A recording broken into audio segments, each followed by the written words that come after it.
ya kwamba imewapasa kumwomba Mungu siku zote wala wasikate tamaa.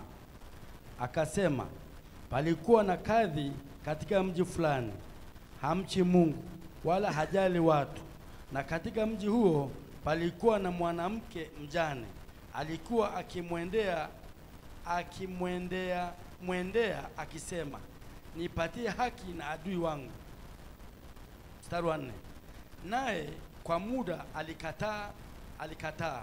Halafu akasema moyoni mwake, ijapokuwa simchi Mungu wala sijali watu, lakini kwa kuwa mjane huyu ananiudhi, nitampatia haki yake, asije akanichosha kwa kunijia daima. Mstari wa 6. Bwana akasema, sikilizeni asemavyo yule kadhi dhalimu. Na Mungu, je, hata wapatia haki wateule wake wanaomlilia mchana na usiku, naye ni mvumilivu kwao? Mstari wa 8. Nawaambia, atawapatia haki upesi. Walakini atakapokuja Mwana wa Adamu, je, ataiona imani duniani? Akawaambia mfano huu, watu waliojikinai ya kuwa wao ni wenye haki, wakiwadharau wengine wote. Asante sana. Tosha. Baba, ninakushukuru. Asante kwa sababu ya neema yako. Wewe ni Mungu Mwokozi wetu, mfalme. Jina lako libarikiwe, jina lipitalo majina yote. Jina la Yesu mwana wa Mungu aliye hai. Tunajikabidhi kwako kwa kupitia neno hili. Naomba uwaponye wagonjwa, wafufue wafu, watendee mema wale wanaokuhitaji. Ukawainue Baba wote wanaoteseka katika jina la Yesu. Amen. Bwana Yesu asifiwe. Na andiko lililosomwa hili ni la maombi. Sasa nataka nizungumzie sifa ya mtu mwombaji, sifa ya mwombaji, lakini pia sifa ya mwombaji wa masafa, mtu anayeomba bila kukoma, yani mwombaji wa masafa. Nataka nizungumzie sifa zake. Na wakati huu Yesu akitaka kuwafundisha watu kuhusu maombi, alizungumzia habari ya kadhi dhalimu na mama mjane. Katika kuzungumza hivyo, akaelezea jinsi ambavyo yule kadhi dhalimu alivyokuwa amemnyanyasa yule mama kwa kutokumsikiliza, na lakini pia alikuwa anataka rushwa, alikuwa anataka apewe kitu, na huyu mama hakutoa kitu, maana alikuwa maskini, alikuwa mjane, hana kitu. Sasa tunachokiona, huyu mama alikuwa na jambo moja, alikuwa na msimamo, na msimamo wake umebeba sifa 7 ambazo zimesababisha apokee mahitaji yake. Huyu mama kadhi dhalimu, si unaona hata mtu akikwambia yule mtu ni dhalimu, mara moja unakimbia. Biblia inataja sifa ya huyu mtu ambaye mama anataka haki yake ni mtu wa namna gani? Ni dhalimu. Kwa unaposikia mtu dhalimu, kila mtu humkimbia. Lakini huyu mama alikuwa na sifa zifuatazo. Kwanza, sifa ya mtu wa maombi ya masafa ni mtu kuwa mvumilivu wa kudumu katika maombi. Hiyo ni sifa namba 1. Mtu anayetaka kupokea awe mtu mvumilivu katika maombi. Dumu kwenye maombi. Sio kila kitu utapata kwa wakati mmoja. Sio kila kitu Mungu atakutendea wakati ule ule. Kuna vipimo ambavyo Mungu anaweka pia katika maisha yako, kwamba anataka akutendee nini, anataka upokee nini kutoka kwake. Anakuwekea vigezo. Lazima ili ukidhi vigezo uwe mtu mvumilivu. Unadumu kwenye maombi, unamtafuta Bwana mpaka kitu kitokee. Unamtafuta Bwana mpaka muujiza utokee. Unamtafuta Bwana mpaka uponyaji utokee. Haleluya. Hiyo ndio sifa ya kwanza ya mtu mwombaji wa masafa. Kitaka kuwa mtu wa masafa, uwe mvumilivu. Maombi sio kazi rahisi. Maombi ni kazi inayochosha. Unaongea na mtu usiyemwona, unaongea kwenye eneo ambalo hakuna mtu, unafikiri sauti yako haivuki hata ibati. Kwa hiyo hakuna atakaye kujibu, kwa sababu unafikiri Mungu yuko mbinguni, wala sivyo. Mungu yuko mahali pale. Pale unapoomba, unapong'ang'ana, Mungu yuko pale. Hiyo sifa namba 1, mtu anayetaka ajibiwe hitaji lake awe mvumilivu wa maombi. Muulize mwenzako, mwambie wewe ni mvumilivu wa maombi? Muulize kabisa, mwambie wewe ni mvumilivu wa maombi? Na watu wengi wapokee majibu yao kwa sababu si wavumilivu, hawasubiri. Angalia mfano wa Elia Mtishbi. Elia Mtishbi wakati alipowaua wale manabii wa Baali, na shida ilikuwa ni mvua, walikuwa wanashindania mvua, anga imefunga, Ahabu anatafuta suluhisho, anataka watu wapate mvua. Unafikiri nini kimetokea? Baada ya kuua wale watu, kuna kazi ilitakiwa kufanyika, lakini watu wanafikiri ile ya kuua manabii wa Baali ilikuwa ni kazi kubwa, lakini ile la kupata mvua ilikuwa kazi kubwa zaidi. Haleluya! Biblia inasema Elia akaenda juu ya mlima Karmeli, akakaa, akaomba, akapiga magoti, akamtafuta Bwana. Bwana, mvua inyeshe, Bwana, mvua inyeshe. Ameomba, ikafika mahali, unajua maombi inachosha. Alipofika mahali fulani, akamwambia mtumishi wake, nenda juu ya mlima, angalia baharini, kuna nini? Unaona nini? Yule bwana akaenda mara ya kwanza, akaangalia baharini, hakuna kitu. Akamrudia Elia, akaomba, akapiga magoti, akamtafuta Bwana. Alipochoka, akamwambia tena mtumishi wake, nenda kaangalia, utaona nini? Yule mtumishi akaenda mara ya kwanza, mara ya pili, akaangalia hamna kitu. Akarudi tena, akamwambia hamna chochote. Akaomba, akapiga magoti, akamtafuta Bwana. Mara ya tatu akamtuma, hakuna kitu. Akarudi mara ya 4, akaangalia, hakuna kitu. Mara ya 7 yule mtumishi akaenda kuangalia, akaona wingu kama mkono wa mtu. Wakati ameona wingu kama mkono wa mtu, akarudi, akamwambia, nimeona wingu, wingu limetengenezeka, lakini ni kadogo kama mkono wa mtu. Akamwambia, tushuke haraka, mvua inakuja, mimi nasikia mgurumo, nasikia mtetemo wa mvua. Akasema, mwambie na Ahabu akimbia mara moja kabla mvua haijaja. Wote wakakimbia, ilikawa ni kukimbizana. Sikiliza, nini kilitokea? Alikuwa mvumilivu kwenye maombi. Alikuwa mvumilivu kwenye maombi. Wewe bugia chakula, bugia ugali, hali ndio hii. Umefika wakati wa watu kuwa wavumilivu. Hata kama anga halijatulia, sisi tunabaki kwenye maombi. Hata kama maduka hayajafunguliwa, tunabaki kwenye maombi. Hata kama fursa haijakuja, tunabaki kwenye maombi. Iko siku mafuta itakuja, iko siku anga itatulia, tunabaki kwenye maombi. Bwana asifiwe. Elia alibaki kwenye maombi. Wewe unafikirije? Ikiwa ameomba na akamtafuta Bwana, yule mtumishi akaenda, akaangalia baharini na hakuona kitu. Alafu Elia akasema, wacha tu kama hakuna, twende nyumbani, mvua ingenyesha. Mara ya pili ameenda, hakuna wingu. Akasema, nimeona mara ya kwanza, nimeomba mara hii ya pili, hakuna wingu, twende nyumbani, mvua ingenyesha. Akaomba mara ya 6, ikawa mvua wingu halipo. Akasema, twende nyumbani, mvua ingenyesha. Isingenyesha. Wakati mwingine akija mtu miguu mbovu hapa, yuko katika hali fulani, mimi nakimbia naye hapa, tukikimbia hajasimama, tunaanza kuomba mpaka inatokea anaondoka akiwa mzima kwa jina la Yesu. Usikate tamaa. Ile hatua uliyofikia, songa mbele, endelea kuomba, tafute Bwana, hitaji lako liko mlangoni. Bwana asifiwe. Hii namba 1. Uwe mvumilivu. Namba 2. Watu wa maombi ya masafa wanaona mbali. Watu wa maombi ya masafa wanaona mbali. Yule bibi aliona mbali, yule mjane. Akaona kuna hitaji lake linakuja. Akaona lazima kadi dhalimu anipe hitaji langu. Hakukatishwa tamaa na hali ya kadi dhalimu. Hakukatishwa tamaa na muda alioomba. Hakukatishwa tamaa na kujiangalia kwamba mimi ni maskini, huyu hata nipa kitu kwa sababu sina hela ya kumpa. Watu wa maombi ya masafa wanaona mbali.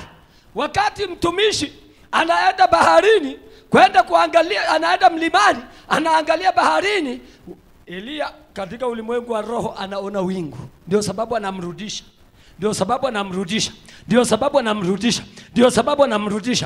Ghafla mtumishi anaona wingu kama mkono, Elia anasikia mgurumo wa mvua. Haleluya! kitu ambacho mtumishi hajasikia, hajaona mvua, lakini tayari Elia akiwa kwenye magoti, alipokuwa kwenye magoti, anasikia mgurumo wa mvua kwenye kichwa chake, kwenye masikio yake, anasikia vishindo vya mvua. Katuma ujumbe, watu wanaoomba wanaona mbali, wanaona mbali. Kama huombi utaona hapa karibu, kama huombi utaona shida, kama huombi utaona magonjwa, kama huombi utaona kushindwa. Lakini kama unaomba na unamtafuta Bwana huku unaumwa, katika jina la Yesu, katika maombi yako unaona uponyaji, katika maombi yako unaona kufunguliwa, katika maombi yako unaona uhuru, katika maombi yako unaona nguvu za giza zikishindwa, mapepo yakitoka, uzima ukija maishani mwako. Watu wanaoomba wanaona mbali. Mwenzako mwambie mwenzako, wewe unaona mpaka wapi?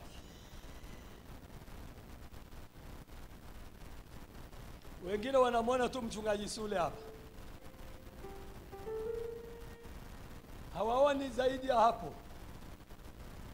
Usimwone mchungaji Sule, angalia zaidi ya mchungaji Sule. Kuna Yesu mkuu yuko mahali hapa, ndio huyu mtenda miujiza.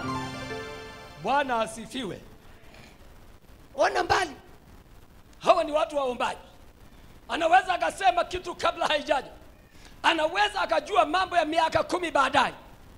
Huduma tunayofanya Mungu alinionyesha mwaka wa 1996 Mungu ananionyesha watu wakiponywa live, watu wakifurahi kwa sababu ya uponyaji.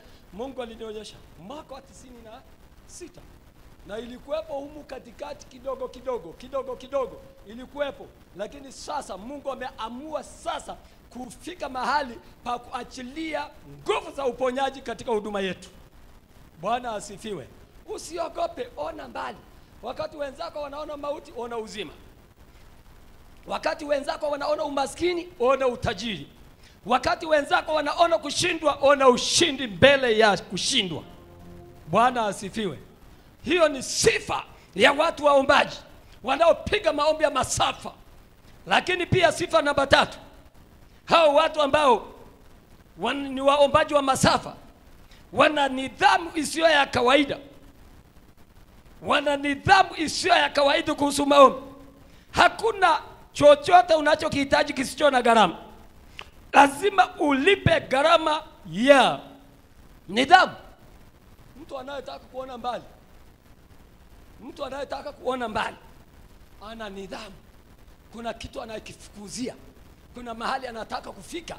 Huyu mtu anayetaka kufika mbali, kuna nidhamu juu ya kile anachokitafuta. Akiambiwa usile chakula hata kula. Akiambiwa tunafunga siku 21, anafunga siku zote. Hakuna kuruka, hakuna kuvusha. Yeye ni wa maombi masaa yote, kwa sababu ni mtu anayetaka afike mbali. Huyu mtu anayetaka afike mbali anakuwa na nidhamu. Jijengee nidhamu ya kuomba, utaona nguvu za Mungu katika maisha yako. Haleluya. Jijengee nidhamu ya kuomba. Unaheshimu kile ambacho umepatana na Mungu. Ni sawa, Mungu anasikia maombi aina yote. Lakini je, wewe umekubaliana na Mungu maombi aina gani? Kama umekubaliana na Mungu aina ya maombi ya kwamba nitavusha mlo mmoja, alafu baadaye naomba, unafanya hivyo, Mungu anasikia. Lakini kama umeamua kuwa ni maombi ya kufunga, piga zote, muda wote, masaa yote, milo yote, piga chini, piga dash siku yako hiyo, utauona Mungu, utauona mkono wa Bwana. Haleluya. Hao watu wana nidhamu. Na hata ukitaka uponyaji uwe na nidhamu. Unajua kwa nini wengine hawapokee uponyaji? Wanamtaka Yesu, lakini wanafikiri Yesu hawezi. Wanaenda kwa mganga wa kienyeji kidogo, kwa Yesu kidogo, kwa nabii wa uongo kidogo, alafu mkate ile mkate ya upako, ile keki ya upako kidogo, mafuta kidogo, maji kidogo, kichwa kidogo kwa mchungaji aweke. Nywele zitaisha kichwani, wataweka mikono kwenye kichwa chako mpaka nywele zinanyonyoka yote, bado hujatatua tatizo. Haleluya. Uwe na nidhamu. Kaa kwa Yesu, simama na Yesu. Yesu hajawaacha watu. Mama Anita asubuhi alinikumbusha, akasema mchungaji, akasema tunamwona Yesu akiruka kutoka kwenye makaratasi ya Biblia, anatembea live, sio wa kusomewa, sio kwamba ameenda Nazareti akabadilisha maji kuwa divai, amempona, amemfufua bide. Anatokea kwenye karatasi za Biblia, anatembea kwenye madhabahu ya TRC akiwaponya. Anawaponya, hawaponyi. Mungu yupo, anaweza. Uwe na nidhamu. Kiwa na nidhamu na kile unachokifuatilia, Mungu atafanya. Bwana asifiwe. Jambo la 4, watu wa masafa wana imani isiyotetereka. Wameweka imani yao kwa Yesu. Wanapoomba, wanapoacha kula chakula, wanapoacha kunywa vinywaji, kwa maana nyingine wana imani isiyotetereka.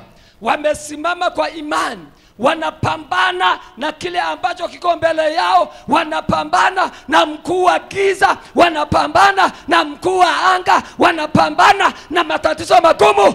Wakati huo wana imani ya kwamba Yesu atashuka, wana imani ya kwamba Yesu atatokea, wana imani ya kwamba iko siku atashuka na upanga ukatao kuwili. Huyu si mwingine Yesu, lakini wenye imani isiyotetereka.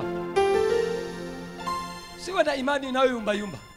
Imani yako isiyumbishwe na kitu chochote. Siyumbishwe hata kidogo. Simamia imani yako. Ukisimamia imani yako, ikihitajika kutembea hata juu ya maji, hata leo una uwezo wa kutembea juu ya maji kama inahitajika. Si unajua Mungu analeta mambo kwa uhitaji.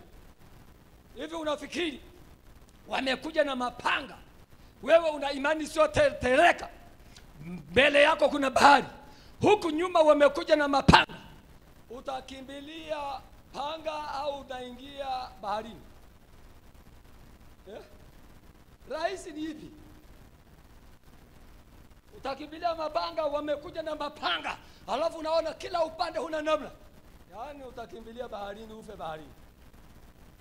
Lakini wakati unapokimbia mapanga yao, wewe ni mtu wa imani, una uwezo wa kusema mimi nasonga mbele, napita mapito ambayo wao hawawezi kupita, nitatembea juu ya maji. Unakanyaga, unashangaa maji mguu hauzami, unakanyaga mguu hauzami, unakanyaga mguu hauzami. Ukifika pale moyo umekomaa, imani imeinuliwa, unashangaa unakimbia sasa juu ya maji. Wao wanaangalia jamaa anaendaje juu ya maji. Ikihitajika kutembea juu ya maji, hata leo unatembea. Kama una imani isiyotetereka, kama kuna sababu, unatembea juu ya maji. Na mimi niseme, utembee juu ya maji ya majaribu yako, ukapite upande wa pili kwa jina la Yesu Kristo. Haleluya, haleluya. Jaribu lako ambalo limesimama kama bahari mbele yako, tembea juu yake, vuka. Na hiyo ndio njia pekee ambayo maadui hawawezi. Maana hawawezi kutembea juu ya maji ambayo yako mbele yako. Bwana asifiwe. Hawa watu wa maombi ya masafa wanajua mapenzi ya Mungu. Kuna mapenzi ya Mungu juu ya jaribu lako. Kuna mambo ambayo Mungu anataka afanye kuhusu jaribu lako. Lakini watu wa maombi wanajua mapenzi ya Mungu. Hata katika hili tunalolipita, wengine wanajua mapenzi ya Mungu kwamba ndani ya hili ni nini. Ila huenda wasiseme kwamba Mungu anataka kufanya nini, na wanajua. Na wanajua. Na wanajua nini kinaenda kutokea. Wanajua nini kinaenda kutokea, na kinaenda kutokea. Kuna mapenzi ya Mungu hata katika hili tulilo nalo. Na mapenzi ya Mungu siku zote ni mema. Utapata maumivu, utapata taabu, lakini ndani ya taabu hiyo kuna mapenzi ya Mungu. Shida unayopitia, magonjwa unayopitia, taabu unayopitia, kuna mapenzi ya Mungu ndani ya hiyo taabu. Ione mapenzi ya Mungu ndani ya hiyo taabu. Ukiona mapenzi ya Mungu ndani ya hiyo taabu, utaibukia upande wa furaha. Hawa watu waombaji wanajua mapenzi ya Mungu juu ya kila aina ya kitu ambacho kinawasibu. Jambo la 6. Jambo la 6. Watu wa maombi ya masafa wa aina hiyo wanajua jeshi la mtu mmoja. wanajua jeshi la mtu mmoja.